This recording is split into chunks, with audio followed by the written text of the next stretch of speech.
et bienvenue à votre premier cours de harpe en ligne. Aujourd'hui, je vais vous présenter la harpe celtique et ses caractéristiques. Il ne faut pas confondre harpe classique et harpe celtique. Sur la harpe classique, vous avez un jeu de pédales en bas qu'il n'y a pas sur la harpe celtique. Ici, il y a plutôt des leviers ou des palettes.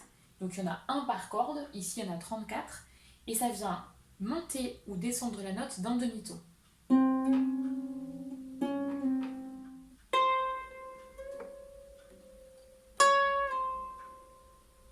Donc selon les morceaux, on va en lever certains et en baisser d'autres. Ensuite, il y a moins de cordes sur la harpe celtique que sur la harpe classique. En général, sur la harpe celtique, il y en a entre 34 et 36. Mais il existe aussi des plus petits modèles de 26 ou 27 cordes qui sont très pratiques quand on part en voyage, notamment, ou pour les enfants vraiment en bas âge, enfin petits. Pour apprendre la harpe, pas besoin de solfège, rassurez-vous. Pour ceux qui sont lecteurs, vous aurez quand même bien sûr les partitions, pour les autres aussi. Une partition, ça peut aussi servir à noter plein de choses, des repères, etc. Mais vous pouvez très bien apprendre la harpe juste d'oreille.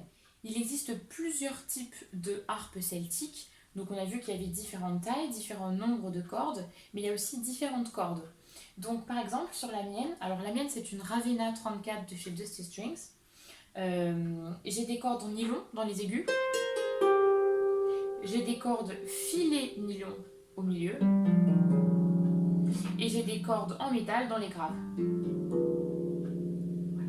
Il existe aussi des harpes avec des cordes uniquement en métal qui ont un son très cristallin et souvent on en joue avec les ongles.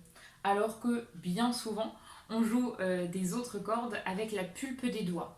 Néanmoins, il y a certains harpistes, et moi y compris de temps en temps, qui se laissent pousser les ongles pour jouer également sur ce type de cordes en nylon, filet nylon, etc. Ici, si je joue avec les ongles, ça va me donner un jeu plus rythmique, peut-être parfois plus de précision aussi, mais un son assez différent du son que j'obtiens quand je joue avec la pulpe. En tout cas, pour commencer, je vous conseille quand même de vous couper les ongles pour avoir plus de sensations, être en contact direct avec la corde. Je vous ai donc dit qu'il y a aussi des cordes en boyau ou des cordes en carbone. Le son est relativement proche des cordes en boyau et notamment on les utilise pour la musique ancienne, pour la musique ancienne, mais aussi quand les enfants commencent la harpe classique, en fait la harpe est tellement grande pour eux qu'on les fait commencer sur des petites harpes celtiques avec des cordes en boyau, puisque sur la harpe classique les cordes sont en boyau. Ça donne une sonorité vraiment très différente, donc si vous n'avez pas encore choisi le type de corde qui vous correspond, je vous invite à écouter des exemples sur internet et encore mieux à aller essayer différents types de cordes pour vraiment écouter les différentes sonorités et choisir celle qui vous convient le mieux. Alors pour continuer sur le thème des cordes, on va essayer de se repérer dans tout ce bazar. Vous avez sans doute remarqué qu'il y a des cordes blanches, des cordes rouges, des cordes bleues. Donc ça c'est tout simplement pour avoir des repères, parce que sans ça on aurait un petit peu de mal à repérer où sont nos notes. Donc les cordes rouges sont des Do, les cordes bleues sont des Fa. Et on va monter la gamme dans ce sens-là. Donc ici on a Do, Ré, Mi, Fa, Sol, La, Si, et on repart Do, Ré, Mi, Fa, etc. Donc notez bien dans un coin de votre tête, voire sur un papier, que les Do sont en rouge et les Fa sont en bleu. Parlons maintenant installation. Vous allez vous attraper une chaise et vous allez, alors si possible une chaise de bureau, comme ça vous pouvez lever ou baisser la chaise, c'est très pratique. Et vous allez faire en sorte que la harpe, donc vous allez la basculer sur votre épaule droite et vous allez faire en sorte que cette partie-là arrive à peu près au niveau ou juste au-dessus de votre épaule, d'accord ? Le but du jeu, c'est que la harpe vienne se caler entre vos cuisses sans appuyer ici sur votre épaule, d'accord ? Parce que c'est quand même assez lourd une harpe, donc on évite vraiment que ça appuie sur le haut du corps. Donc vous pouvez vous installer, la bouger un petit peu. Vous n'êtes pas obligé d'être vraiment pile derrière, vous pouvez vous tourner très légèrement pour mieux voir vos cordes, d'accord ? Le plus important, c'est vraiment qu'elles tiennent entre vos cuisses pour ne pas appuyer sur votre dos. Ensuite, vous allez placer votre main droite dans les aigus, votre main gauche dans les graves. En général, c'est comme ça que ça se passe. Alors, je vais vous jouer un petit morceau pour vous montrer. Donc là, vous voyez que je monte mes palettes, mes leviers. Pas tous, que certains, ça dépend des morceaux. Ça, bien sûr, je vous le dirai au fur et à mesure.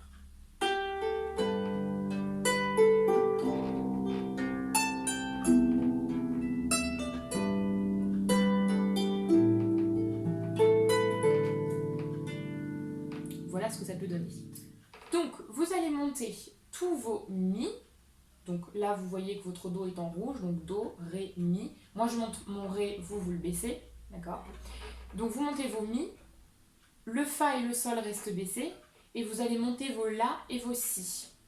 Et vous allez faire ça sur toutes les octaves. Donc, tous vos mi, tous vos la, tous vos si. Mi, la, si, mi, la, si, mi, la, si, mi, la. Et je vous propose donc un premier exercice pour apprendre à placer ses mains. Donc, on va commencer par la main droite. Faites toujours bien attention à ce que votre harpe soit bien placée entre vos cuisses et n'appuie pas sur le haut de votre corps. Vous allez placer vos mains, donc vos doigts comme ça. Vous allez prendre vos 3 doigts. Alors, les doigts sont numérotés, d'accord? Le pouce, c'est le numéro 1, l'index, le numéro 2, le majeur, le numéro 3 et l'annulaire, le numéro 4. Donc, vous allez placer vos 3 premiers doigts, donc pouce, index, majeur, sur do, ré, mi. Donc, le 3e doigt sur le do, le 2e, donc l'index, sur le ré et le pouce sur le mi. Vous allez pouvoir placer votre avant-bras ici, le déposer sur la table, sur le côté de la table, d'accord? Toujours avoir bien son épaule détendue. Donc, 3, 2, 1 sur do, ré, mi. Votre pouce va toujours regarder vers le ciel, d'accord? Sur les cordes, vous allez placer la pulpe des doigts, puisqu'on en a parlé tout à l'heure. Évitez de placer vos ongles pour l'instant. Donc vraiment la pulpe, le petit coin ici du doigt.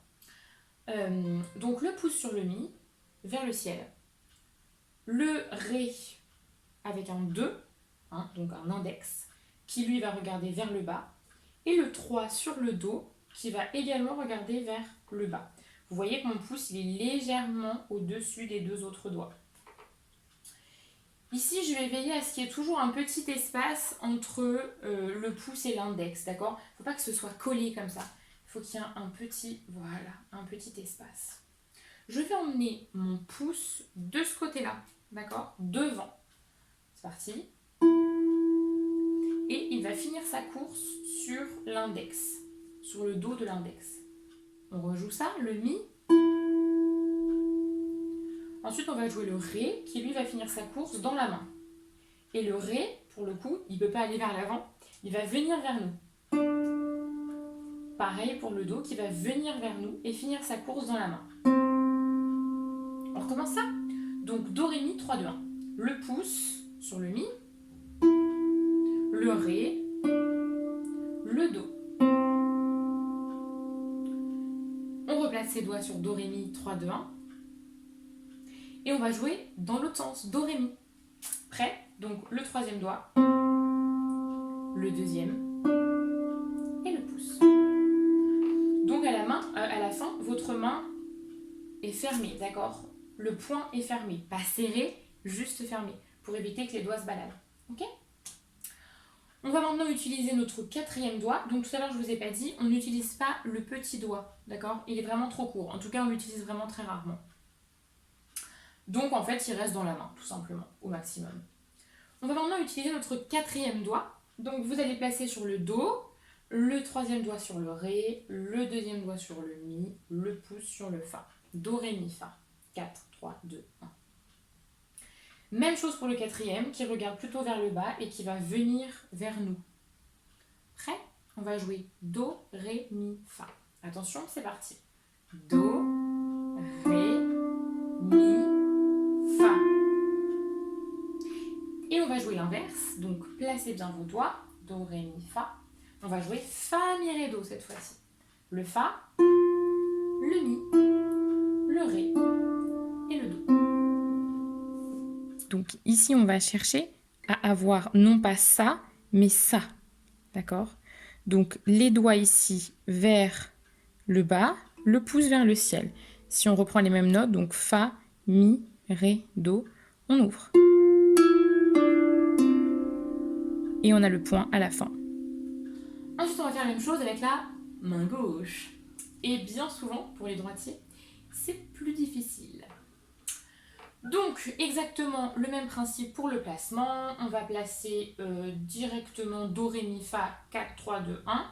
D'accord? Ici, mon pouce est légèrement surélevé. Ici, donc, il y a un petit espace entre l'index et le pouce.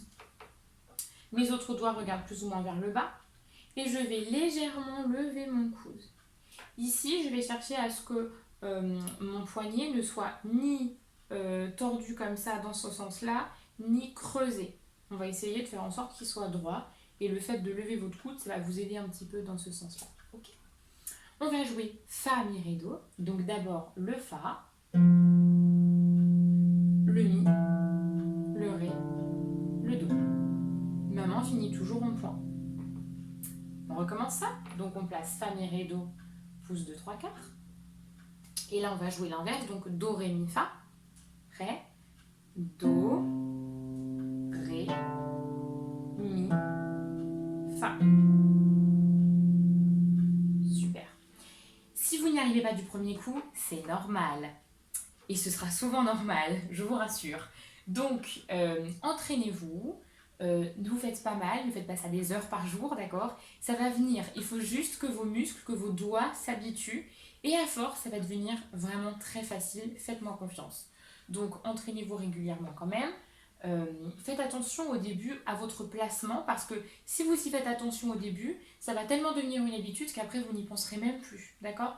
Donc faites bien attention que la harpe soit bien entre vos cuisses, que votre coude soit légèrement surélevé, que votre poignet soit droit, que votre pouce soit toujours un petit peu plus en l'air, qu'il y ait bien un espace ici entre le pouce et le 2, d'accord? Comme une pince de crabe, d'accord? Que la main droite, l'avant-bras repose sur la tranche ici de la harpe. Et surtout, veillez à être détendu. C'est très important. Au moindre signe, si vous avez mal, etc., relâchez-vous, reposez la harpe. Faites ça régulièrement, d'accord?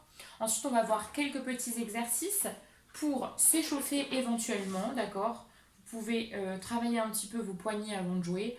C'est pas extrêmement important, mais ça peut aider un petit peu, surtout si vous êtes fragile, d'accord? Donc vous les tournez dans tous les sens.